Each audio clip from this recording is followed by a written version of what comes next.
आम्ही रामाचे पाईक, आमचा श्रीराम नायक. आणि कोकणातील एका वल्लीची गोष्ट आपण दाखवली. अशी कितीतरी लोक आहेत की जे दरवर्षी पत्रिका घेतात, प्रसाद खातात, परंतु कधीही ते उत्सवाला आले नाहीत. म्हणजे आज 13 वर्ष पूर्ण झाली. 13 वर्ष दर शनिवारी न चुकता आजपर्यंत एकदाही खंड नाही. मंडळी नमस्कार, मी अथर्व हर्डीकर स्वागत करतो तुमचं एका नवीन व्हिडिओमध्ये.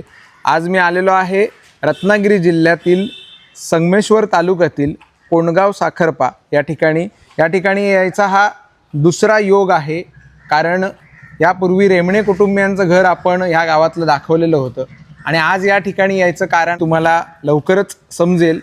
अतिशय हटके गोष्टी दाखवायचा आपण नेहमी प्रयत्न करत असतो. मी नेहमी म्हणतो की कोकणातल्या हटके व्हिडिओज, हटके गोष्टी बघण्यासाठी हा आपला चॅनल नक्की सबस्क्राईब करा. आणि त्याचप्रमाणे आपण आजच्या व्हिडिओमध्ये सुद्धा एक हटके गोष्ट दाखवणार आहोत. तर आज आपण कुठली हटके गोष्ट बघणार आहोत हे आपल्याला थोड्याच वेळात लक्षात येईल. आपल्यासोबत आहेत साखरपा गावातीलच एक व्यावसायिक कांचन जोगळेकर काका. नमस्कार. नमस्कार. या यूट्यूब चॅनलवरती मनापासून स्वागत आहे. कांचन काका हे आपले प्रेक्षकसुद्धा आहेत. त्यांनी आत्तापर्यंत अनेक सारे व्हिडिओज आपले बघितलेले आहेत आणि खूप दिवस आम्ही हा एक त्यांच्या उपक्रमाबाबतचा व्हिडिओ करायचा प्रयत्न करत होतो आणि योग जुळून येत नव्हता. आज अखेरीस योग जुळून आलेला आहे. मला वाटतं 1 वर्ष झालं असेल काका आपल्या चर्चेला आणि आज योग जुळून आलेला आहे. काय सांगाल, कसं वाटतंय आज व्हिडिओज आपले बघता बघता? तुम्ही स्वतः आज व्हिडिओमध्ये दिसणार आहात. अथर्वजी, तुमचे ब्लॉग मी अनेक आत्तापर्यंत बघितलेले आहेत. काही दिवसापूर्वी तुमचं आणि माझं या संदर्भात बोलणं झालं, पण आज तो योग जुळून आला आणि आज प्रत्यक्ष आपण मंदिराच्या पटांगणात भेटतो. तर आज मला खूप आनंद होत आहे की तुम्हाला इथे बघून.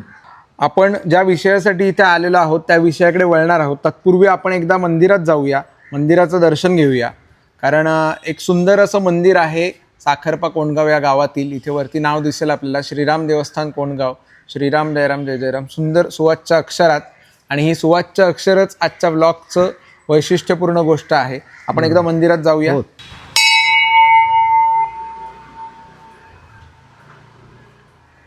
इथे खूप सुंदर मूर्ती आहेत.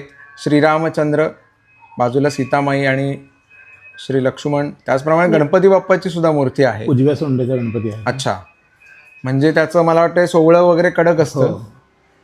आता किती वर्ष पुरातन हे मंदिर आहे? म्हणजे माझ्या माहितीनुसार माझे आजोबा सुद्धा इथे उत्सव करत होते. अच्छा, म्हणजे 100 वर्षापूर्वीपासून इथे या श्रीराम जन्मोत्सवाचा उत्सव साजरा होतोय. अच्छा.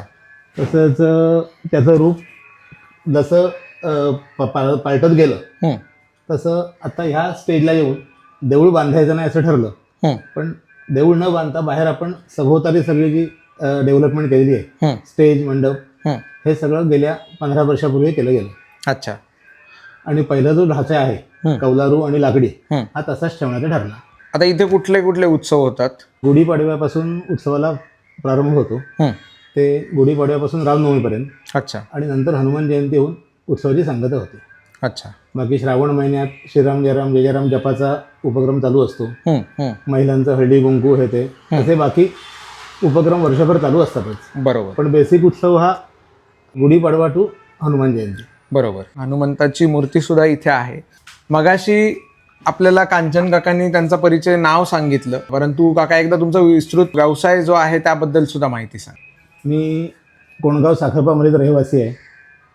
मी पेशाने मेडिकल रिप्रेझेंटेटिव्ह आहे. आणि या गावात आमचं एक 70 वर्षापूर्वीपासून असलेलं साखरप्यातील जय श्रीराम जनरल स्टोअर्स नावाचं दुकान आहे, जे माझे वडील काकाने सुरुवात केलेली होती. आणि आता हळूहळू त्यात मी लक्ष घालत आहे. माझी आता नोकरी सांभाळून माझं दुकानाकडे लक्ष देणं चालू आहे. बरोबर. आत्ता आपण ज्या मंदिरात उभे आहोत त्याच मंदिराच्या बाहेरच्या बाजूला रोड लगत लागून कांचन काकांचं दुकान आहे. आणि ह्या दुकानाविषयी सुद्धा मी इथल्या आजूबाजूच्या लोकांकडनं जे ऐकलं, ते एक युनिक दुकान आहे जिथे सर्व गोष्टी मिळतात. नेमकं कसलं दुकान आहे काका? आमचं म्हणजे पूर्वीच्या आता जे मॉल म्हणतात तसा पूर्वीच्या 60 वर्षापूर्वी तो मॉल म्हणून असा होता, जिथे अगदी सुईपासून दाबणापर्यंत, बारशापासून म्हणतात तसं सगळ्या प्रकारच्या वस्तू बरोबर आमच्याकडे इन्क्लूड आहेत. आणि बारीक बारीक अशा ज्या गोष्टी आहेत की ज्या आयत्यावेळेला लक्षात येतात ते आमच्या दुकानात हमखास मिळतात. बरोबर. ही आमची वस्तूंची विविधता, हीच आमची खासियत आहे दुकानची. बरोबर. म्हणजे जीवनावश्यक सर्व वस्तू या दुकानात उपलब्ध असतात. हो. आजच्या काळात ह्या गोष्टीचं कदाचित कुतूहल वाटणार नाही लोकांना, परंतु काकांनी सांगितलं आत्ताच की किती वर्षांपूर्वीचं हे दुकान आहे आणि त्या काळातला मॉल असं त्यांनी जे वर्णन केलं त्यातच सगळं आलं की किती महत्त्वाचं दुकान आहे. आणि आजही असं म्हटलं जातं इथल्या लोकांकडनं की कुठली गोष्ट एखादी तुम्हाला बाजारात कुठेही फिरून मिळत नसेल ती कांचन काकांच्या दुकानात मिळते. बरोबर. इतकं या दुकानाचं महात्म्य आहे. बरोबर. तर आपण आता कांचन काकांविषयी जाणून घेतलेलं आहे. हे देऊळ सुद्धा आपण अगदी थोडक्यात जाणून घेतलेलं आहे. अजून आपल्याला इथले ग्रामस्थ भेटतील, त्यांच्याकडनं सुद्धा आपण अधिक माहिती घेणार आहोत. परंतु आपल्या व्हिडिओचं मुख्य आकर्षण आता जे आहे, ज्यासाठी आपण इथे आलेलो आहोत, ते म्हणजे इथे हा बाजूला असलेला फळा. आणि आपल्यासोबत आज कांचन काकाच का आहेत त्याचं कारण म्हणजे सुद्धा हा फळा. इथे आपल्याला सुवाच्य अक्षरात सुविचार इथे जो आज दिसतोय, खूप वर्ष झाली तुमच्याकडे गेलेली सासर वशीण आहे, आमच्याकडची माहेर वशीण म्हणजे चेतना धोंडिये जोगळेकर, हिच्या व्हॉट्सॲपच्या स्टेटसला मी नेहमी हे बघायचो. तिला एक दिवस विचारलं की सुविचार हे कोण लिहितं, तेव्हा तुमचं नाव कळलं. आणि इतकं सातत्याने इतके वेगवेगळे, जसे पूर्वी सकाळच्या पेपरमध्ये ग्राफिटीज यायच्या, त्यांना तर प्रिंटिंग करणं सोपं होतं, पण तुम्ही स्वतः हे इतके वर्ष लिहिता हे जेव्हा मला कळलं तेव्हा मला तो विषय भावला आणि माझी अशी इच्छा निर्माण झाली की आपल्या ऑडियन्सपर्यंत सुद्धा हा विषय पोहोचवावा. कारण पुलंनी कोकणातील व्यक्ती आणि वल्ली ज्या प्रकारे मांडली आपल्या लेखनातून, आपलाही तोच प्रयत्न असतो की अशी वल्ली ज्या आहेत आपल्या रत्नागिरी जिल्ह्यातील असू देत किंवा कोकणपट्ट्यातील, तर त्या आपल्या या चॅनलच्या माध्यमातून लोकांपर्यंत पोहोचवाव्यात. किती वर्ष झाली हा उपक्रम सुरू करून? 2013 साली या देवस्थानचा मंडप आणि फरशीचं काम पूर्ण झालं. त्यावेळी हा फळा लावण्यात आला. त्यावर्षी असा डोक्यात एक विचार आला की आपण आठवड्यातनं एक दिवस या फळ्यावर एक सुविचार लिहायला सुरुवात करावी. म्हणजे आज 13 वर्ष पूर्ण झाली. 13 वर्ष दर शनिवारी न चुकता आजपर्यंत एकदाही खंड नाही असा हा सुविचार अक्षरशाळा या सदरात मी इथे लिहित आहे. क्या बात आहे. तसेच जेव्हा कधी मला एखाद दिवस शक्य नसेल तर आमच्याच मंडळात एक सुशांत केतकर म्हणून मुलगा आहे, तो सुद्धा मला कधी कधी मदत करतो. त्याचा अक्षरशः खूप छान आहे. तो कॉलेजला आहे, आता सर्व्हिसला तो आहे, पण तो जर कधी आला तर तो सुद्धा मला लिहिताना आणि मदत करतो. वा. पण काय असा प्रसंग होता की ज्यातून प्रेरणा मिळाली की असं आपण काहीतरी सुरू करूया? तसं म्हणजे हा नुसता फळा इथे राहणार, उत्सवाच्या काळात फक्त याच्यावर काही नोटीस लिहिली जाईल, उत्सवाचे कार्यक्रम लिहिले जाणार, मग नुसता कोऱ्या फळ्यावर गिरबिट्या कोणतरी काढून जाण्यापेक्षा आपण आपलं आठवड्यातनं एक दिवस, जो मला शनिवारी सुट्टीचा दिवस होता, त्या दिवशी सकाळी येऊन एक चांगला सुविचार आपण इथे लिहावा. म्हणजे तो सुविचार किती जणांपर्यंत पोहोचेल किंवा किती दिवस चालेल हे सगळं डोक्यात काही नव्हतं. बरोबर. पण नंतर असं लक्षात आलं की मी हा जो सुविचार लिहितोय, ती शाळेतली मुलं शनिवारी वाटवाकडी करून देवळाकडनं जातात, काही मुलं ते वहीत लिहून घेतात. अरे वा. तो त्यांच्या शाळेत सोमवारी परत लिहिला जातो. अरे वा.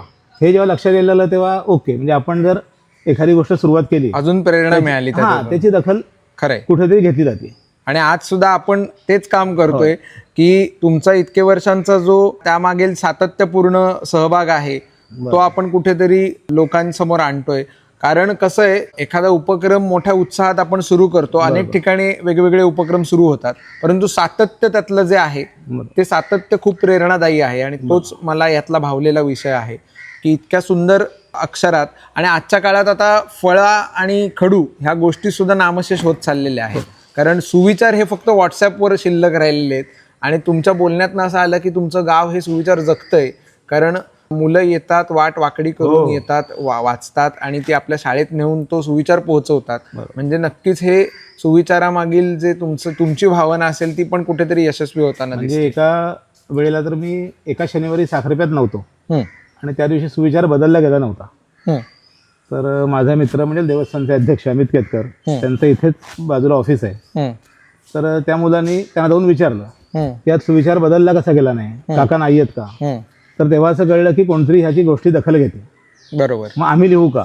बरोबर. आणि खरोखर त्या मुलांनी अतिशय सुंदर अक्षरात तिथे सुविचार लिहून त्या दिवशीचा सुविचार लिहिला गेला तिथे. अरे वा.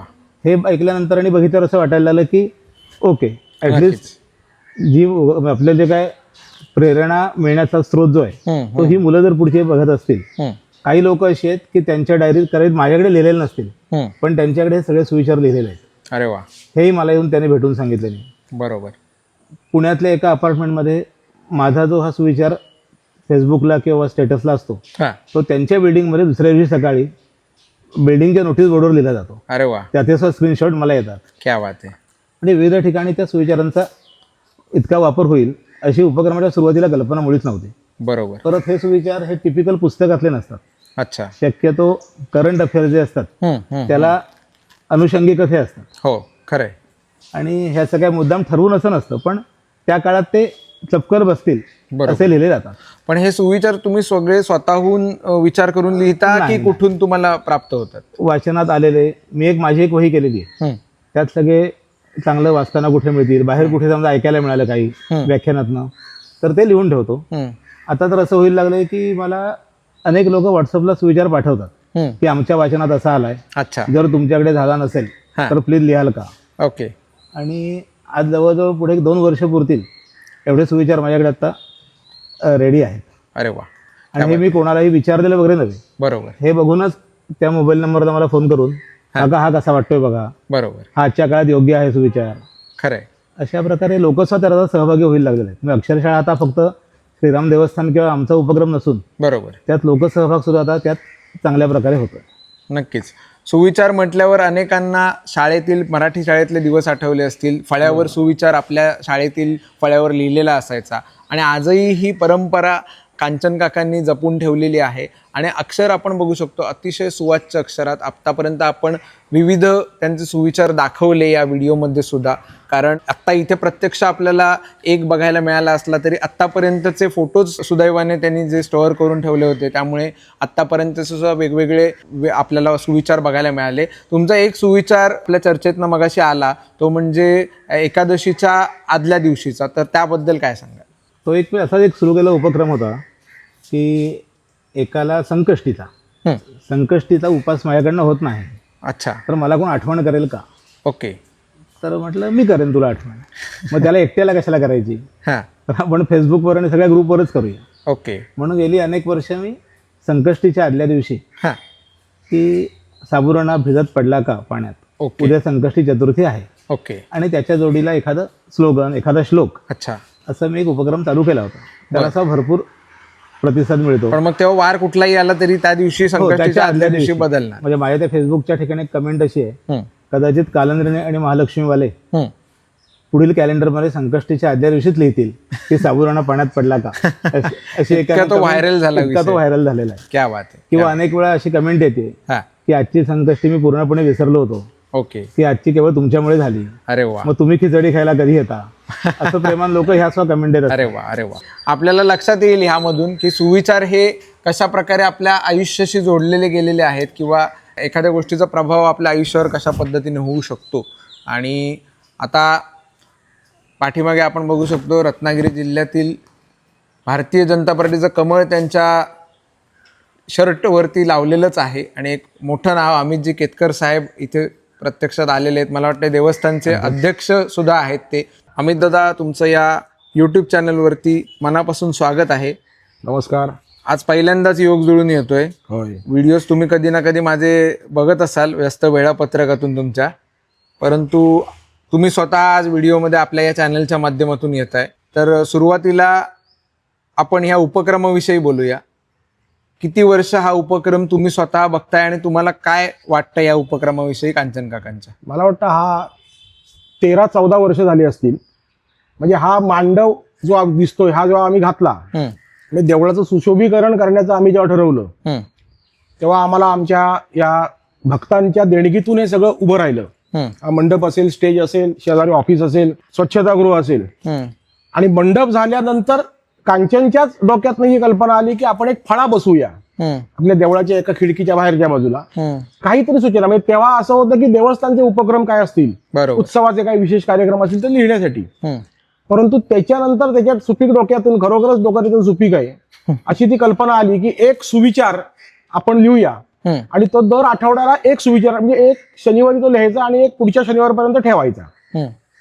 आणि मला सांगायला आनंद आणि अभिमान असा वाटतो की त्या दिवसापासून मी ज्या दिवशी 13 वर्षापूर्वी या गोष्टीला सुरुवात झाली त्याच्यानंतर आजपर्यंत एकदाही या उपक्रमात खंड पडलेला नाही. कधी कधी त्यांनी सांगितल्याप्रमाणे तो नसेल तर तो दुसऱ्याला सांगून जायचा, परंतु बऱ्याचदा तो जर शनिवारी कुठे जाणार असेल तर तो शुक्रवारी रात्री 12च्या आत येऊन तो सुविचार लिहून जायचा.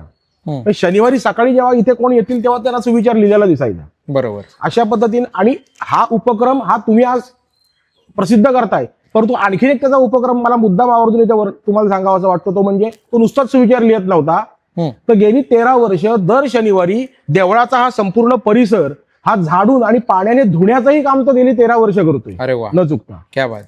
म्हणजे पावसाळा असू दे, आणखीन काही असू दे, इथे घाण असू दे, कारण पावसाळ्यामध्ये कुत्रे अनेक वेगवेगळ्या म्हणजे नैसर्गिक घाणी पण असतात. बरोबर. परंतु त्याची कुठच्याही प्रकारची पर्वा न करता की हे आता मी कसं साफ करू, हा कुठचाही विचार त्याला न जेवता, म्हणजे कोणी येतोय मदतीला न येतोय ह्याची वाट न बघता एक उपक्रम म्हणून जसा सुविचार लिहायचा तसा मंदिर परिसर साफ करायचा, हेही त्याचा उपक्रम 13 वर्ष चालू आहे. क्या बात.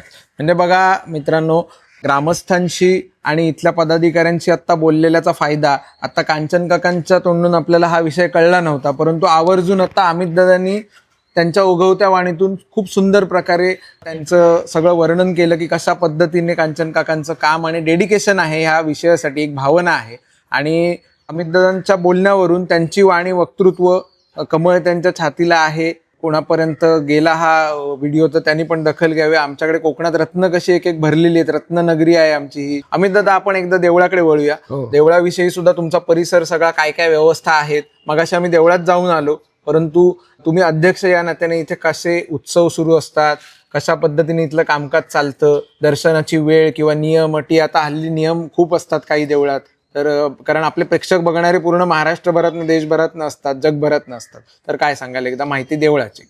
हे देऊळ किती पुरातन आहे याचा एक्झॅक्ट आकडा आता आमच्याकडे कोणाकडेच नाहीये, कारण खूप जुनं आहे. अगदी आख्यायिका अशी आहे की इथे कोणी एक परांजपे दीक्षित नावाच्या ग्रहस्थांचं घर होतं, त्याला मूलबाळ नव्हतं, त्यांची ही जमीन होती सगळी. या देवळाच्या वरच्या बाजूला त्यांचं घर होतं आणि खाली जमीन शेती होती. आणि मग ही कोणीतरी माझ्या पश्चात कोणाकडे तरी ती जाईल म्हणून त्यांनी इथे छोटंसं मातीचं देऊळ बांधलं आणि त्यात राम, लक्ष्मण, सीता आणि गणपती अशा 4 मूर्ती आणून बसवल्या. आणि त्यांच्यानंतर या देवस्थानची पूजा जोगळेकर कुटुंबियांचे एक आप्पा काका जोगळेकर नावाचे एक ज्येष्ठ भिक्षुकी करणारे होते, त्यांनी ते करत असत. त्याच्या बदल्यात ते शेतीवाडी लावत असत. असा तो इतिहास आहे. आप्पा काका जोगळेकर हे देवस्थानची पूजा करत होते. त्यांच्या काही अडचणींमुळे जेव्हा त्यांनी पूजा सोडली त्याच्यानंतर ह्या देवस्थानच्या जवळच राहणारे गद्रे नावाचं कुटुंबीय आहे, भालचंद्र गद्रे आणि गोपाळ गद्रे असे दोघे भाऊ आहेत, म्हणजे भाऊ होते. तर त्यांनी सांगितलं की आम्ही दररोज सकाळी आमचं दुकान उघडायला या देवळाच्या दारातनं जातो, रामाला नमस्कार करून पुढे दुकान उघडतो, आणि रामाची पूजा जर कोण करत नसेल तर ते बरोबर नाही. तिथपासून कुठल्याही प्रकारचं मानधन त्याला नव्हतं, तेव्हा काही नव्हतं, परंतु गद्रे कुटुंबियांनी देवस्थानची पूजा चालू केली. मग जेव्हा आम्ही हे श्रीराम जन्मोत्सव समिती स्थापन 83 साली केली आणि मग हळूहळू आमचा ट्रस्ट झाला, आम्ही देवस्थानचे पुजारी म्हणून श्यामसुंदर भालचंद्र गद्रे यांची नियुक्ती केली. आज त्यांचा मुलगा ओमकार श्यामसुंदर गद्रे हा आमच्या देवस्थानची पूजा करतो. आज हा इथे साखरप्यामध्ये येऊन राहिलेला, हा मुंबईमध्ये सायनमध्ये वेदपाठ शाळेत 10-11 वर्ष त्यांनी शिक्षण घेतलं. त्याच्यानंतर तो आता पूर्ण वेळ पौरोहित्य करतो या आमच्या गावातच, ह्या परिसरात. आणि त्याच वेळेला तो आमच्या ह्या देवस्थानची पूजा, आणि आमचं आणखीन एक देवस्थान आहे श्रीदेव नरहरी म्हणून, हे नरसिंह जो आहे, नृसिंह अवतारात प्रल्हाद नृसिंह जी गोष्ट घातली नरहरी, आमच्याकडे त्याला नरसोबा असं म्हणतात, त्या देवस्थानची आणि ह्या रामाची पूजा असा ओंकार करतो. ओंकार पूजा करतोय, आम्ही त्याला मानधन देतोय, पण आम्हाला याची पूर्ण जाणीव आहे की आम्ही त्याला देत असलेलं मानधन हे आज बाजारभावाचा हिशोब केला तर काहीच नाही, हे नगण्य आहे.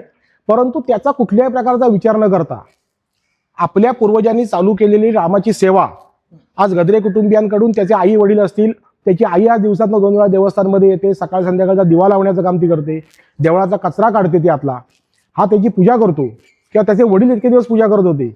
ही जी त्यांची सेवा आहे, या सेवेचं मोल होऊ शकत नाही. आता ओंकारचं लग्न करायचंय, या ब्लॉगच्या माध्यमातून माझी आणखीन एक वेगळा विषय होऊ शकतो खरा तो विषय ब्लॉगचा, की कोकणात राहणाऱ्या पौरोहित्य करणाऱ्या लोकांची लग्न कमी प्रमाणात होत आहेत, किंवा अनेक खरंय पुढे कुटुंब चालणार नाही ती बरोबर जर लग्न नाही झाली तर. तर मुलींनी सुद्धा आता असा विचार करा की सगळ्याच शहरात नाही, कोकणामध्ये खेडेगावामध्ये ज्या खूप चांगल्या सोयी सुविधा आहेत बरोबर. आणि अतिशय चांगल्या वातावरणात तुम्ही तुमचं आयुष्य काढू शकाल. हा खरा वेगळा विषय आहे. माझं एक आव्हान आहे की कोकणातली मुलं म्हणजे काहीतरी टाकाऊ आहेत असा जो काही समज आहे तो कृपया मनातनं काढून टाका. अगदी. आणि तुमचं पण अभिनंदन आणि तुम्हाला पण शुभेच्छा, कारण तुम्ही बोला. खूप मोठी सेवा करताय मंदिराची. आणि हे जोगळेकरांची वहिवाट होती इथे, जोगळेकरांचा राबता होता. परंतु जेव्हा आम्ही ट्रस्ट केला तेव्हा ह्या समस्त जोगळेकर कुटुंबियांनी ही देवाची जागा आहे, ही आमची नाही, आम्ही त्याचे राखणदार होतो आणि आजपासून आम्ही देवाला देतोय. म्हणजे देवाच्याच नावावरची जागा आम्ही आमची वहिवाट सोडतो. इतका मोठेपणा मनाचा दाखवून हा 9 गुंठ्याचा प्लॉट हा देवस्थानच्या नावाने केला आणि त्याचा आम्ही साधारणपणे 12-13 वर्षापूर्वी ट्रस्ट केला. अच्छा. ट्रस्ट केल्यापासून मी त्याचा पहिले 5 वर्ष सोडल्यापासून त्याचा मी अध्यक्ष आहे. ट्रस्टच्या पूर्वीही मी या देवस्थानच्या उत्सव श्रीराम जन्मोत्सव समिती म्हणून आम्ही फक्त उत्सवापुरती कमिटी करत होतो, त्याचाही मी अध्यक्ष होतो. मला आता 20 वर्ष मी या देवस्थानचा जवळपास अध्यक्ष म्हणून काम करतोय. बरोबर. माझ्या सोबतीला कांचन जोगळेकर यांचे काका होते, ते दुर्दैवाने 2 वर्षापूर्वी त्यांचं निधन झालं. कैलासवासी विश्वनाथ गोविंद जोगळेकर. अच्छा. तेही खांद्याला खांदा लावून म्हणजे तेच जास्ती भार उचलत होते, मी त्यांच्या सोबत होतो. थोडीशी आख्यायिका अशी आहे की 1970 साली या देवस्थानचा उत्सव बंद पडला असं आम्ही ऐकलेलं आहे. म्हणजे त्यापूर्वी तो उत्सव चालू होता. अच्छा. 13 वर्ष 70 सालापासूनची पुढची 13 वर्ष इथे फक्त रामनवमीच्या दिवशी 1 दिवसाचा कोणतरी गावातली लोक म्हणजे आमची ही मंडळातली लोक येऊन जन्मकाळ साजरा करत होती, बाकी काही होत नव्हतं.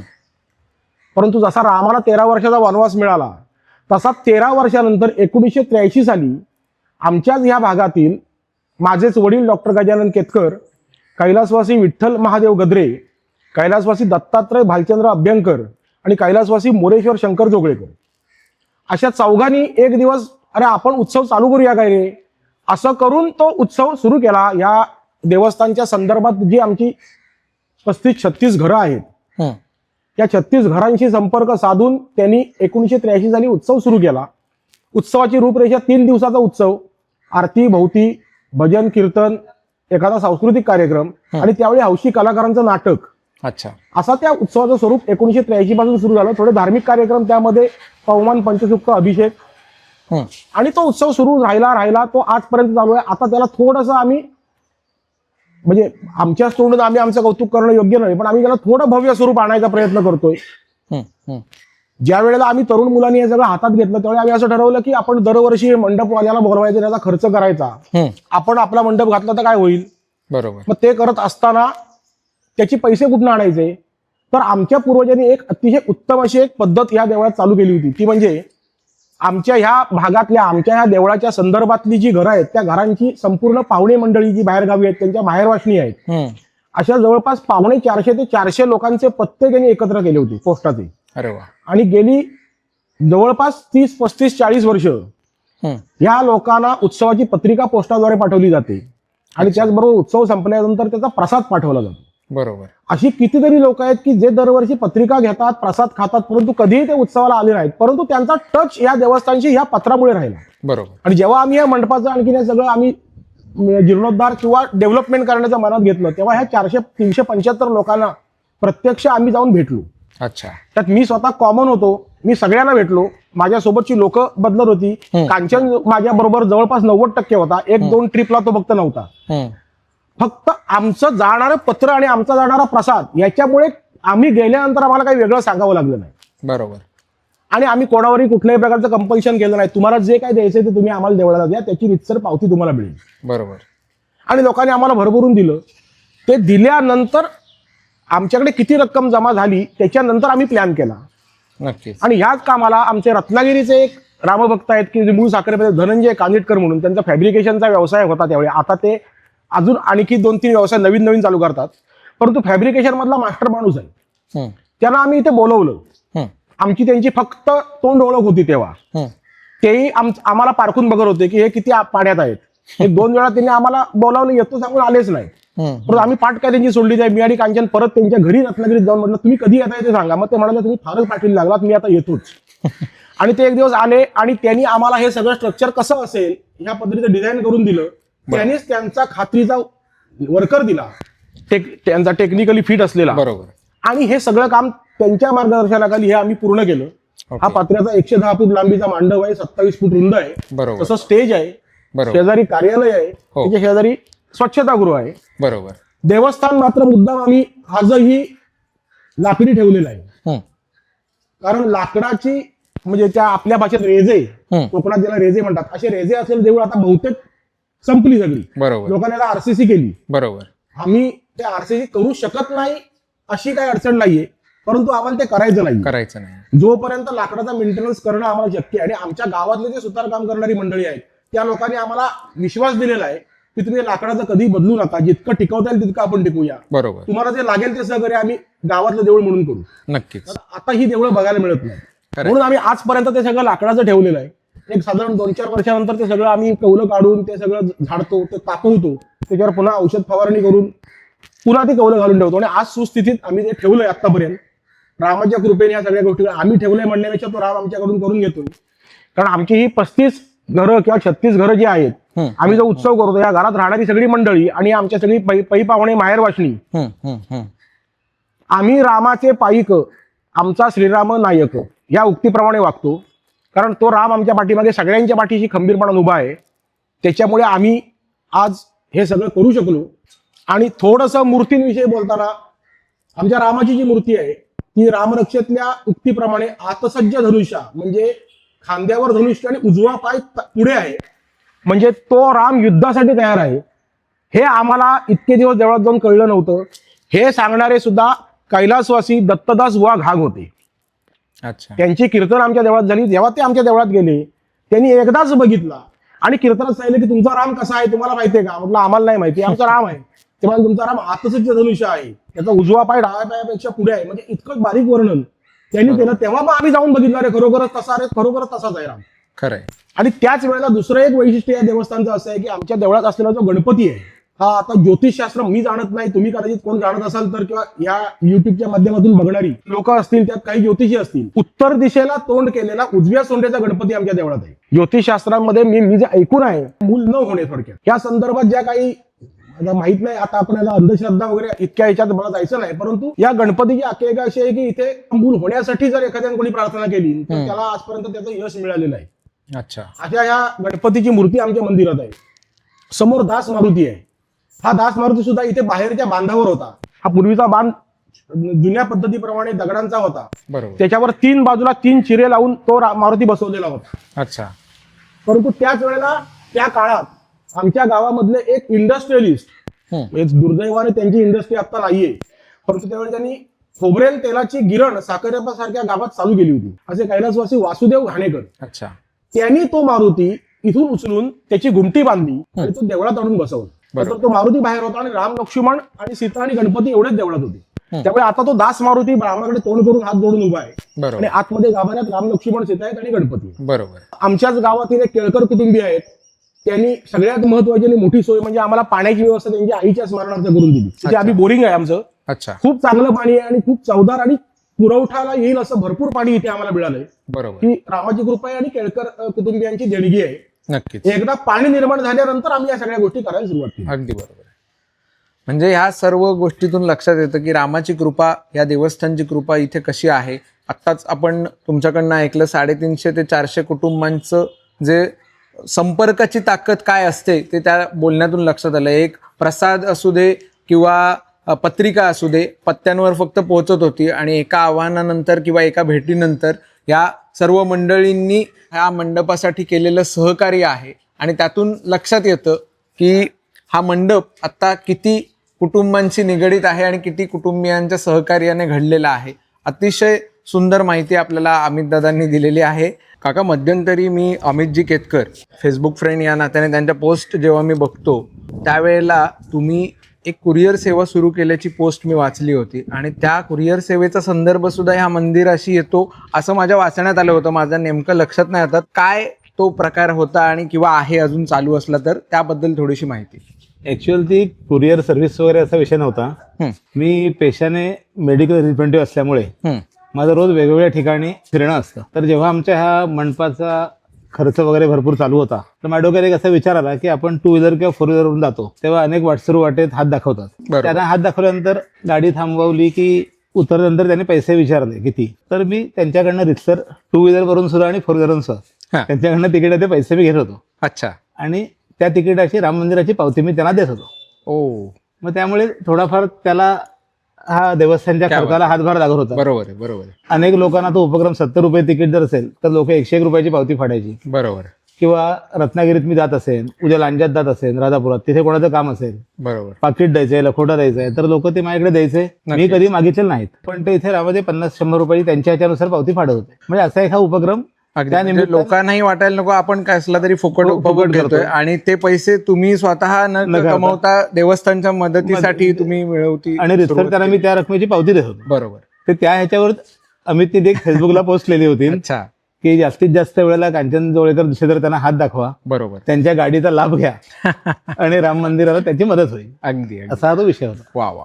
म्हणजे किती प्रकारे या मंदिराशी आपण सर्वच जण जोडलेले गेलेले आहात याचं हे उदाहरण आहे आणि त्यापैकीच हा सुद्धा एक उपक्रम झाला. मगाशी तुम्ही सांगितलं की व्हॉट्सॲपवरती, फेसबुकवरती हे सुविचार शेअर केले जातात किंवा व्हायरल होतात, तर तुमचं स्वतःचं काही पेज आहे हे बघण्यासाठी की लोक शेअर करतात की तुमच्याकडनं कुठून ऑनलाईन जातं हे थोडक्यात? श्रीराम देवस्थानचं फेसबुक पेज आहे. हां.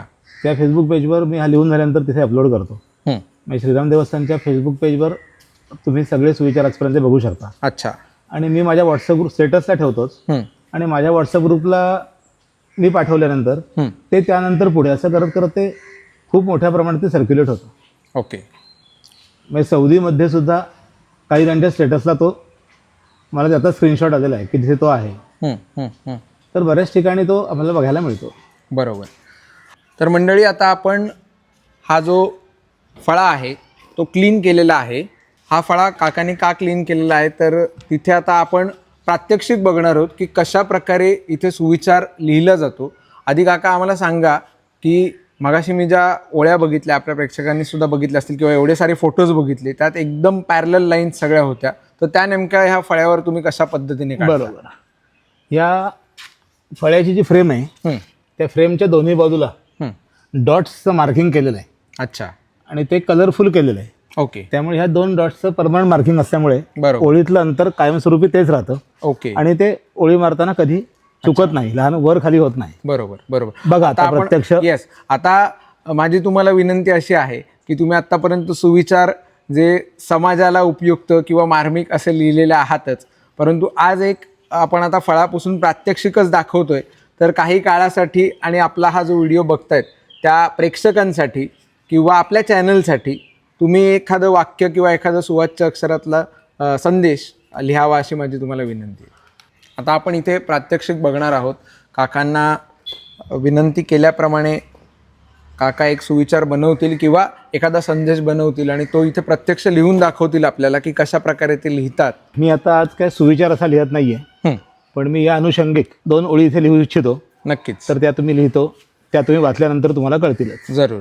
आता सुविचार प्रत्यक्षात किंवा संदेश जो काका लिहितील तो काय असेल हे बघणं आपल्या सर्वांसाठी उत्सुकतेचं ठरेल.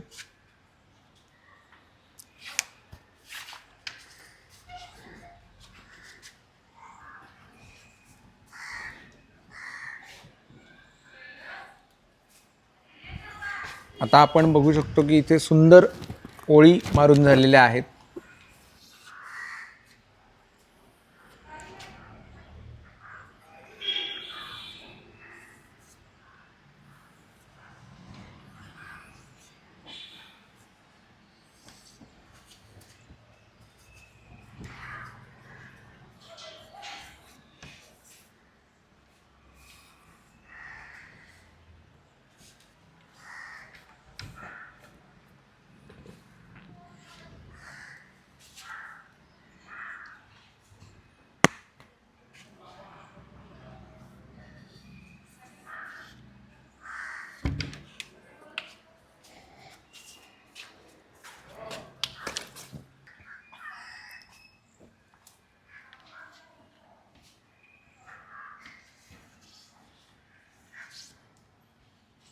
वा.